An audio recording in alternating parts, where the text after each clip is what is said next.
Hello and welcome back to my 2-week Carnivore Keto Carnivore Keto update. Overall, I would say that I have been very successful with this way of eating. Now, this last week wasn't a perfect week, and it had its ups and downs, and the downs all started with a piece of gum. So I'm being really careful about staying away from sugar alcohols because I know that they can still really trigger that sugar drive response in me. So I've been avoiding them pretty good. But I was going somewhere and my breath just felt horrible. So I put a piece of gum in my mouth, and let me tell you, that was not a good idea. So within minutes, I was craving all of the things, basically all of the things. And so I ended up having a Diet Coke, and I started eating cheese that day again, just because that, I don't know, hunger or lack of satiation went away from that one piece of gum. So over the week, I struggled a bit with keeping on track with exactly how I was planning on doing this diet. Ultimately, I would say then, in this case, the diet became more keto carnivore than carnivore, because of the things like that aren't on the carnivore diet. I was still able to get 2 days of OMAD in, but I super struggled with getting like more than 1,600 calories or even the 1,600 calories into a single meal. I don't want to go too light on calories because not obviously, but I don't want to make my body start getting used to living off a really high calorie deficit for myself. So for me, around 1,600 to 2,000 is where I try and keep what I'm eating in a day, and getting that in one meal, even with shots of MCT oil, is really tricky for me. So I think I'm probably not going to be able to be like straight OMAD, but maybe a day of OMAD and the next day I eat 2 meals and kind of just maybe cyclical calorie counting to get the benefits of going into like autophagy with that extended fast in OMAD that you don't get necessarily as much of in an intermittent fasting window. I had a baby shower to go to on Sunday, and I started off really good. I ate just cold cuts and a Caesar salad without croutons, so very keto for sure. And that was good. But then when the cake happened, the cake was in your face, like, have this cake, you want this cake, eat it. And then you say no, and they say, but I insist. And so you eat some cake.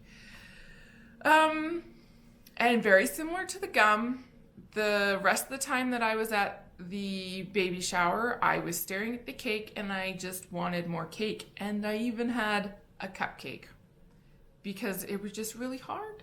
It was hard. But I was able to drive away, and as I drove away and the cake wasn't there anymore, I was like, okay, brain, this isn't what we're doing. And I decided that I wasn't going to eat dinner that night, and I was just going to go straight into an OMAD and make sure that my body totally understood that keto was what we were doing. And even though there was a cake and a cupcake there, by no means was that going to be the norm. The really exciting thing is that in my first week 1 video, I kind of mentioned that once I hit 15 pounds, like my weight kind of stabilizes and I go back into that 2 to 3 pound weight loss situation a week. So I was pleasantly surprised when I stepped on the scale and realized that I had gone down, including the cake event. That increase from the cake event brought me up a bit. But even with that, I had lost 16.8 pounds in 2 weeks. 2 weeks, 16.8 pounds. That's pretty incredible. I think that might be a record for me, because usually, like I said, it's about 15 pounds and then it slows way down. This week, TMI, is Shark Week, so it'll be interesting to see how my body responds to that. I definitely still had a little bit of PMS with my husband, so that's not gone yet. I've seen a few people report that your hormones kind of level out a bit, and so that becomes much less of a concern. Soon, I'm sure my husband will be super happy when that happens. And then this week, I was just kind of reflecting on my weight loss journey and like where I'm at, where I have been, what I've done already. And I mentioned in one of my first videos that I have gained and lost the same 20-25 pounds multiple times in the last year. And I was just thinking, like, if I had just not stopped, like, I would be way below any goal weight I could even fathom. I would have had to stop losing weight just because I would have been a healthy weight if I had just lost, 75 pounds straight instead of 25. So that kind of takes us into, like, how much weight do I want to lose? And I think about this, and it's really, like, it's hard because I used to have this idea in my head where I identified as, like, a plus size person, and I never wanted to be skinny. I just wanted to be healthy and, like, healthy, like a healthier weight, not necessarily skinny. And I was really struggling with that, like, plus size identity that I had for myself. But now I've kind of shot past that. And it's crazy to think this, but when I was seeing my naturopath, she put down a number on a piece of paper based off of what she believed would be a healthy weight target for me as a person.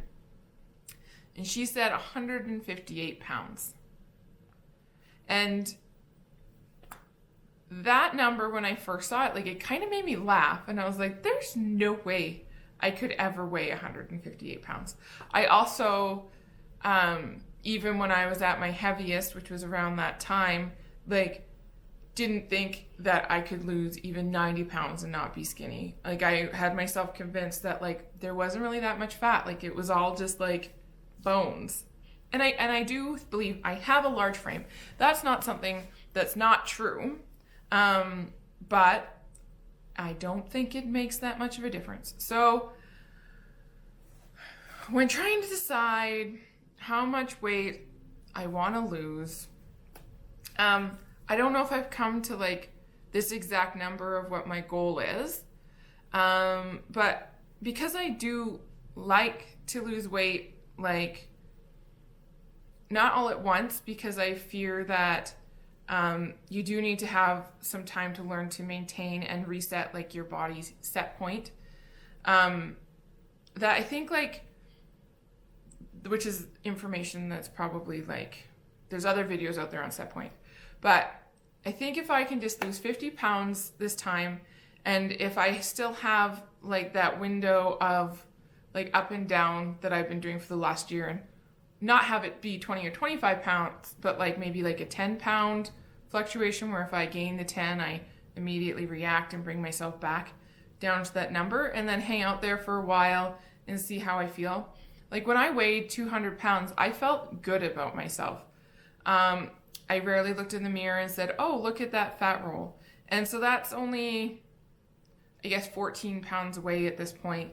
But I need to shoot past that into, like, the well below 200s. And as I approach that, I am preparing mentally to deal with some limiting beliefs and allowing myself. I'm a queen of self-sabotage, and for some reason, like, immediately after I got to 200 last time, I, like, dropped the diet and just stuffed my face until I was back up to 230. And I think that's just having this, I deserve to be skinny. I'm allowed to be healthy. There's no reason why, like, I can't be those things.